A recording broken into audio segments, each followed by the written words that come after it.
Hi everybody, this is Peggy, and today I want to share with you some ideas that I came up with using some new folders from Craft Concepts.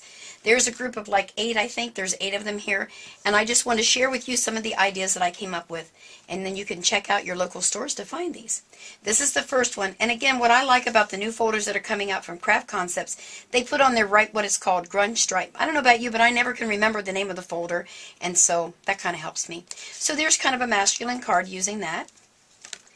They have another one called Ossie dots. So I did the dots. I did a little bit of painting on the background with, you can use acrylic paints, you can use the paint daubers by Ranger, you can use Jenny Lynn Boland's, Jenny Boland's ink, well, daubers I guess they're called. Anyway, anything you want to use in the back just for background on that one. I loved this one because I love doing things with giraffes. This one was called Grunge dots, but it reminded me of giraffes, so I did two. Aren't those two stinking cute? So there you are. This is done with the Martha Stewart little grass scissors is what I call them. I don't know what she calls them.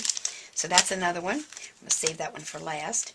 This was called Sophia's Garden, so I thought that was perfect for Easter or springtime birthdays would be great. I embossed it, and then I embossed it again with different colors of paper, and I cut out the flowers, and then I used a Martha Stewart punch here, and these are Fisker's Cloud Punches, and a stamp from Versus Rubber Stamps just to kind of give it all together, and a little bit of ribbon there from May Arts. So that's that one. This one I did, it's called More Dots, and we've got a lot of dot ones. They're all a little bit different. I liked this one because they raised up real well when you embossed, and I used coordination papers with that. And I believe this was from, let's see, Heartfelt Creations, I believe is where I got the stamp from. So that's that one. The ribbon was from CropStop. Oh, I just use a variety of products from everywhere. And then this one was called Diamond Shadows. It's a little bit different than most of those shadows that you're going to have, or diamond shapes out there, in that it is the shadow. So I actually just used a portion of it to add a little bit across the bottom. So that's that one. Let me clear these off. I want to show you how to use that last one. That's my all-time favorite. Here's the last one in that collection, and again this collection is called the Fifth Avenue Glam Collection. This one just fit the bill perfectly. It's very unique, and actually I used two on this one. I used the Brocade, which was the background when I used that one for the back here, but the one that's in the front is called Debonair Edges. Isn't that awesome? It's got several pieces. I don't know if the video can really pick it up, but this is going to be the top part, and then there's a strip here, and then the two little squares right there. And that's how we're going to do this card, but I want to show you how to do this. So that's what I did, okay? Now, the one thing I want to tell you is that there is a special thing you have to remember when doing each and every embossing plate with your machine. All of them are calibrated differently, so you may find some that are going to cut through your paper, and you're going to get frustrated. You're going to find some that may not emboss deep enough. Each machine is different. So this one's going to be a little different. On my particular Cuttlebug, I had to add a little trick, a little trade secret. So let me clear some things off here, and I'll show you what I did.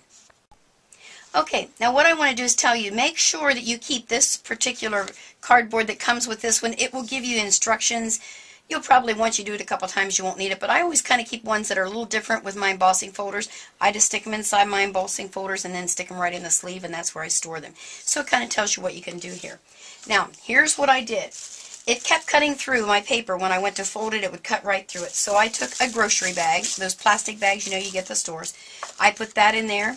I put my paper, and then I took two more little pieces of that paper and stuck inside of there. Now, the reason I didn't use wax paper, I was afraid that if I used the wax paper, that when I put it through there, the wax would kind of get onto my paper, and then when I went to ink it, if I had chosen to ink it, it will be resisting my ink, just like we do a lot of times with wax paper to use it as a real resist anyway. And one thing that I want to tell you, you're much better off putting your embossing folders in open end first. It's a habit I've become used to now. I started doing that. They recommended highly with your larger ones, so I thought rather than try to remember, I'm just going to always do it that way. And I get a pretty good impression every time.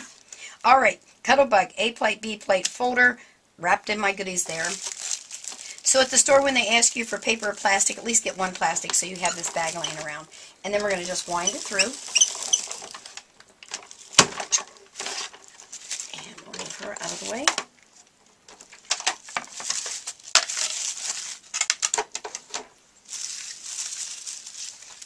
Okay, and there you are. Okay, so see, it didn't cut through my paper. It's perfect, perfect, perfect. Get a little flicker there. And then the way it works, and I'm going to turn it this way so that maybe I can cut it easier with my scissors. You cut your square all the way around. I'm doing it kind of fast, but I don't want to bore you with watching me cut. So it's not going to be exactly perfect. Hang in there, girls. The card did turn out perfect. But you know, when you're hurrying, sometimes you don't do as good a job as you would like.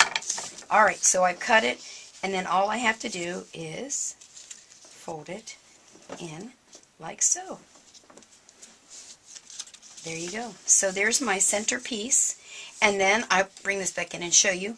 I would cut the little medallions right here, the little squares, and I pop dotted them. Now you can tell I inked mine up. I really wanted to show. Put those right in the center. I cut the other strip, put it across the bottom, and there's the other little square right there, and added myself some bling. Is that too cool or what? And again, that one is called Debonair Edges. So, that's all I can show you. Make sure you check out your local store and find your craft concepts, and make sure to look for the 5th Avenue Glam collection. Have a great day. Bye.